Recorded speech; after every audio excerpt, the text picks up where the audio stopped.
ప్రియమైన ఆంధ్ర ప్రజలారా, జగన్మోహన్ రెడ్డి గారి ఓటమి రేపొద్దున ఖాయమైపోయినట్టేనా అంటే అవుననే అనిపిస్తుంది. ఎందుకంటే గతంలో 151 సీట్ల మ్యాండేట్ని ఈరోజు ప్రజలు జగన్మోహన్ రెడ్డి గారిని నమ్మి ఇవ్వడం జరిగింది.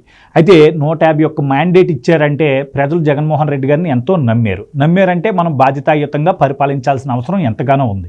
అయితే జగన్మోహన్ రెడ్డి గారి పరిపాలన మొదలెట్టిన నాటి నుండి దాళ్లు, దౌర్జన్యాలు, కక్షలు, కార్పణ్యాలు, కులాల మధ్య విద్వేషాలు, మతాల మధ్య విద్వేషాలు, ప్రాంతాల మధ్య విద్వేషాలు, ఎదురొచ్చిన వాళ్ళ మీద దాడులు చేయడం, పోలీసు వ్యవస్థను అడ్డుపెట్టుకుని ఇష్టారీతిగా వ్యవహరించడం, ఒకే ఒక సామాజిక వర్గం అంటే జగన్మోహన్ రెడ్డి గారి సామాజిక వర్గం వారికే ఈ యొక్క పదవులు, హోదాలు, డబ్బు, కాంట్రాక్టులు అన్నీ కట్టబెట్టడం, మిగిలిన సామాజిక వర్గాలు అంటే ముఖ్యంగా ఎస్సీ, బీసీ, ఎస్టీ ఎవరైతే జగన్మోహన్ రెడ్డి గారిని నమ్మి, అంటే నమ్మడం అంటే మామూలుగా నమ్మడం కాదు, వెళ్ళి ఇంకో 10 మందితో ఓట్లు వేయించిన వ్యక్తులు మాట వీళ్ళందరినీ పక్కన పాడేసి ఓన్లీ ఒక సామాజిక వర్గానికి పెద్దపీట వేయడం, ఇప్పుడు ఎన్నికలు వస్తున్న తరుణంలో వారి మీద సింపతి కురిపించడం. అంటే మీరు చూడండి, ప్రతి ప్రెస్ మీట్లో నా ఎస్సీలు, నా బీసీలు, నా మైనారిటీలు అని చెప్పుకుంటాడు, కానీ వాస్తవానికి వాళ్ళకి పవర్స్ ఉండవు. ఇచ్చిన పదవుల్లో కూడా వాళ్ళకి ఈరోజు సరైన ప్రాధాన్యత లేదు.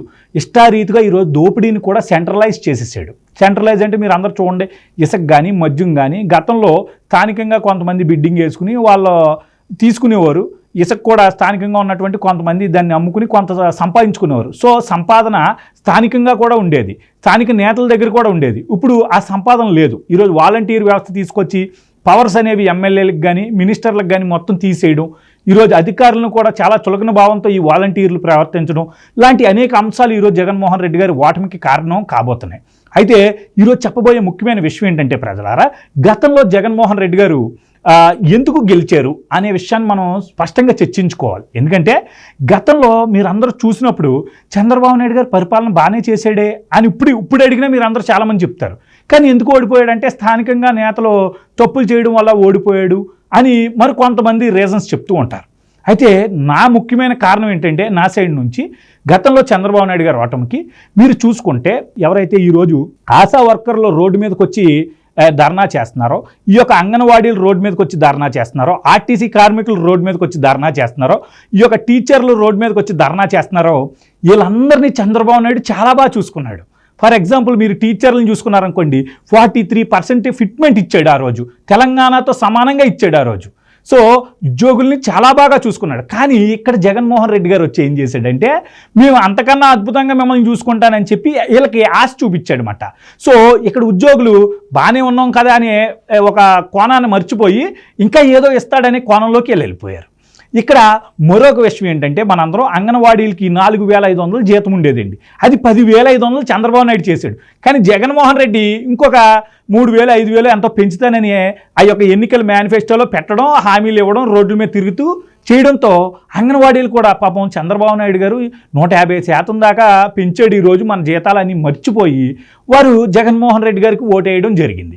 ఇక అనేక కారణాలు, కరెంట్ ఛార్జీలు చంద్రబాబు నాయుడు పెంచపోయినప్పటికీ బాదుడని జగన్మోహన్ రెడ్డి గారు ఆడిన అభిమానం, ఈ యొక్క సిపిఎస్ రద్దంటూ ఉద్యోగుల్ని ప్రలోభాలకి గురి చేసినటువంటి అంశాలు, ఇలా జగన్మోహన్ రెడ్డి ఏం చేశాడంటే చంద్రబాబు నాయుడు గారు మేలు చేసినప్పటికీ ఆ యొక్క మేల్ని డైవర్ట్ చేసే విధంగా నేను ఇంకా బెటర్ చేస్తాను. ఫర్ ఎగ్జాంపుల్ అమరావతి కూడా తీసుకోండి. అమరావతి అక్కడే ఉంటుందని చెప్పి అక్కడే ఇల్లు కట్టుకుని కావాలని అక్కడ ఉన్నటువంటి వైసీపీ నేతలతో ఆ రోజు ఇంట్లో లోపలే వీడియోలు తీయించాడు. ఏమని, నేను అమరావతి ఇక్కడే ఉంచుతాను, అందుకని ఇక్కడ ఇల్లు కట్టుకుంటున్నాను, చంద్రబాబుకి ఇల్లు కూడా లేదని చెప్పి మీ అందరిని నమ్మించాడు. సో ఎవరైతే చంద్రబాబు నాయుడు గారి మీద సాఫ్ట్ కార్నర్తో ఉన్నారో, ఆయన పరిపాలన మీద మంచి అభిప్రాయంతో ఉన్నారో వాళ్ళందరూ ఏంటంటే ఇంకా ఆశ పెట్టేశాడు. వాళ్ళందరికీ ఆశ పెట్టడం ద్వారా ఈరోజు జగన్మోహన్ రెడ్డి గారు 151 సీట్ల మ్యాండేట్ని గెలుచుకోవడం జరిగింది.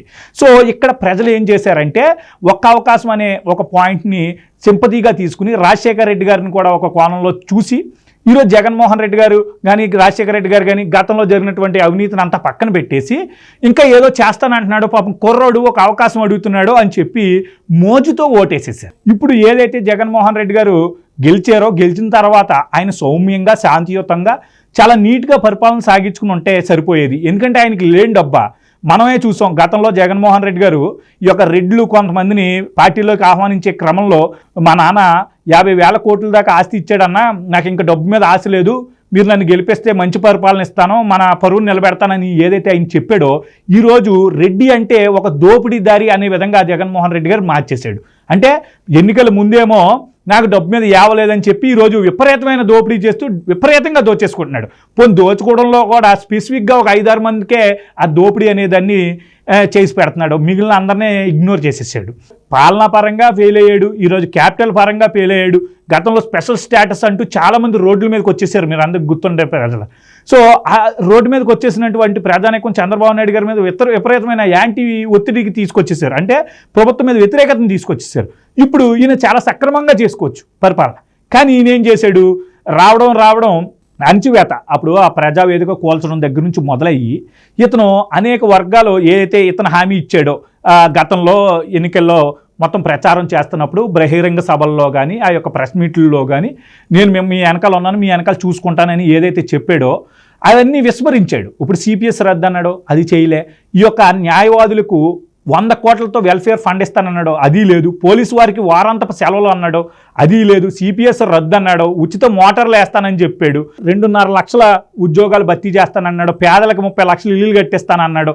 ఇలా చాలా అనేక రకమైనటువంటి విషయాలు ఆ రోజు హామీ ఇవ్వడం, ఈరోజు వాటిని పాటించకుండా ఓన్లీ అవినీతి మీద దృష్టి పెట్టి ఏదో చిల్లరే ప్రజలకు పాడేసి మళ్ళీ ఓట్లు వేసి గెలిపించుకోవాలనే కోణం ఈయన ఏదైతే పాటిస్తున్నాడో ఇది ఇప్పుడు ఫెయిల్ అవుతుంది. ఎందుకంటే ఈ వర్గాల నుండే జగన్మోహన్ రెడ్డి గారికి ఇప్పుడు వ్యతిరేకత మొదలైంది. అంటే నువ్వు చెప్పవు మరి ఎందుకు చేయలేదని అడుగుతున్నారు. రేపు రాబోయే రోజుల్లో ఒక ఉద్యోగులే ఈరోజు 13 లక్షల మంది ఉన్నారు, 13x3 వేసుకున్నా ఈరోజు 40 లక్షల ఓట్లు అనేవి ఈరోజు జగన్మోహన్ రెడ్డి గారికి ఫెయిల్ అవుతున్నాయి. అంటే ఇంక రావు అతనికి. సో గతంలో టీడీపీ అంత ఫెయిల్యూర్లో కూడా 1,23,00,000 దాకా ఓట్లు సంపాదించింది. ఇక్కడ జగన్మోహన్ రెడ్డి గారు 1,50,00,000 సంపాదించారు. ఈరోజు తీవ్రమైన వ్యతిరేకత, రైతులకు బాలేదు, వ్యాపారస్తులు బాలేదు, ఉద్యోగులు బాలేదు, నిరుద్యోగులు బాలేదు. ఈరోజు ఏ రంగం అభివృద్ధి వైపు సాగట్లేదు. కంపెనీలు కూడా వేరే రాష్ట్రాలకి తరలిపోతున్నాయి. యువత కూడా ఉద్యోగాలు లేక వేరే రాష్ట్రాల్లో ఉద్యోగాలు ఎత్తుక్కోవాల్సిన పరిస్థితి. వలసవాదం విపరీతంగా పెరిగిపోయింది. రాష్ట్రానికి ఇన్కమ్ లేదు, అప్పులైతే విపరీతంగా పెంచేస్తున్నాడు. ఈ యొక్క మద్యం ఇసుక మీద చేస్తున్న దోపిడీ మీరు అందరికీ తెలిసిందే. సో ఎన్ని ఫ్యాక్టర్స్ కలగలిపినప్పుడు ప్రజలు కూడా ఆలోచిస్తారు. ఇక్కడ ముఖ్యంగా పవన్ కళ్యాణ్ కూడా ఇదే చెప్తున్నాడు ఈరోజు అందరికీ. ఏంటంటే మనం ఏదైతే ఈరోజు తెలుగుదేశంతో వెళ్తున్నాం అంటే కారణం ఏంటంటే రాష్ట్రం కోసం వెళ్తున్నాం, రాష్ట్రం కోసం మనం అందరం ఏకం అవుతున్నాం, దీన్ని గుర్తుపెట్టుకోవాలి మీరందరూ అని ఎందుకు చెప్తున్నాడంటే ఇందుకే. సో రాష్ట్రం కోణంలో మనం ఆలోచించాలి. ఇతను విపరీతమైన అవినీతిపరుడు, ఈరోజు వ్యవస్థలను మేనేజ్ చేస్తున్నాడు. ఏం లేని కేసులో చంద్రబాబు నాయుడు లాంటి టాల్ లీడర్ని, ఎంతో స్టేచర్ ఉన్నటువంటి లీడర్ని, పేరు ప్రఖ్యాతులు ఉన్నటువంటి లీడర్ని ఈరోజు జైల్లో పెట్టగలిగాడంటే 50 రోజుల పైనే ఎంత ఈజీ అయిపోయింది. అతను వ్యవస్థలు ఎంత ఈజీగా మేనేజ్ చేస్తున్నాడు ఒకసారి ఆలోచించండి. సో డబ్బుతో వచ్చినటువంటి పవర్ మట్ ఇది ఇలా వదిలేసాం అనుకోండి ప్రజలారా మనం, అది విపరీతంగా ఇంకా పెరిగిపోతూ వెళ్తుంది. సో ప్రలోభాలకు గురవద్దు. ఇప్పుడు కుల రాజకీయాలు చేస్తాడు, మత రాజకీయాలు చేస్తాడు, ఇష్టారీతిగా వ్యవహరిస్తాడు, కానీ ప్రజలు నమ్మే ప్రసక్తే లేదు. ఎందుకంటే ఈయన గతంలో ప్రతి కుటుంబంలో ప్రతి ఒక్కరిని టచ్ చేశాడు. కరెంటు ధరలు కాడి నుంచి, ఇంటి పనులు కాడి నుంచి, ఉద్యోగులు కాడి నుంచి, నిరుద్యోగులు కాడి నుంచి అందరినీ టచ్ చేశాడు. గతంలో చంద్రబాబు నాయుడు నిరుద్యోగులకు నిరుద్యోగ వృత్తి కూడా ఇచ్చాడు. వీళ్ళందరికీ ఒక ఆలోచన వస్తుంది కదా, ఏంటి జగన్మోహన్ రెడ్డి ఏం చేయట్లేదని ఒక ఆలోచన వస్తుంది కదా. సో ఎవరైతే గతంలో జగన్మోహన్ రెడ్డి గారి చేత హామీలు పొందారో వాళ్ళందరూ ఏ హామీలని ఈరోజు అడుగుతున్నారో, అదేవిధంగా ఎవరైతే నష్టపోయారో వాళ్ళకు కూడా ఈరోజు జగన్మోహన్ రెడ్డి గారికి యాడ్ ఆన్ అయ్యారు. యథావిధిగా తెలుగుదేశం ఓటర్లు తెలుగుదేశానికి ఉన్నారు, కానీ విపరీతమైన వ్యతిరేకత ఓటు బ్యాంక్ ఈరోజు తెలుగుదేశంలో చేరబోతుంది. సో ఇలా చేరబోతున్న తరుణంలో ఈజీగా రేపు రానున్న ఎన్నికల్లో చంద్రబాబు నాయుడు గారికి 1,60,00,000 ఓట్లు ఈజీగా వస్తాయని చెప్పి ఒక అంచనా.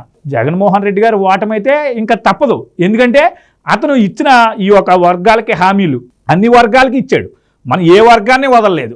ఇచ్చిన హామీలు నెరవేర్చాడంటే నెరవేర్చలేదు. నెరవేర్చకపోగా ఈరోజు వాళ్ళని అణిచివేయడానికి చూశాడు, వాళ్ళ మీద దాడులు చేశాడు. మనం చూస్తున్నాం ఈ యొక్క టీచర్లు పాపం ఎంత దారుణంగా వాళ్ళని హింసించాడు. వాళ్ళు ఊరుకుంటారా? ఈరోజు ప్రతిపక్షాలను ఎంత దారుణంగా హింసించాడు. ఒక్కసారి హింసకు గురైన వ్యక్తి మళ్ళీ జగన్మోహన్ రెడ్డి ఓటేస్తాడా? ఒక్కసారి దాడులకు గురైనటువంటి వ్యక్తి మళ్ళీ జగన్మోహన్ రెడ్డి గారికి ఓటేస్తాడా? సో ఇలా మనం ఒకసారి సుస్పష్టంగా చూసుకున్నప్పుడు ఏదైతే గతంలో జగన్మోహన్ రెడ్డి గారు హామీలు ఇచ్చిన వర్గాలు ఉన్నాయో ఆ వర్గాలు ఇప్పుడు ఖచ్చితంగా జగన్మోహన్ రెడ్డి గారికి దూరం అవబోతున్నాయి. ఇది మెయిన్ పాయింట్ రేపు జగన్మోహన్ రెడ్డి గారి ఓటమికి కారణం కాబోతున్నాయి. ఎందుకంటే ఎన్ని వర్గాలు ఈరోజు జగన్మోహన్ రెడ్డి గారి పరిపాలన మీద చాలా వ్యతిరేకత నోచుకున్నాయన్నమాట. జగన్మోహన్ రెడ్డి గారు రాబోయే రోజుల్లో అనేక కుల ఈక్వేషన్లో ఈ యొక్క మత ఈక్వేషన్లు తీసుకుని ఎన్నికలు సజావుగా బయటకు వద్దామని అనుకుంటున్న ప్రణాళిక ఏదైతే ఉందో అది కూడా విఫలం చెందబోతుంది.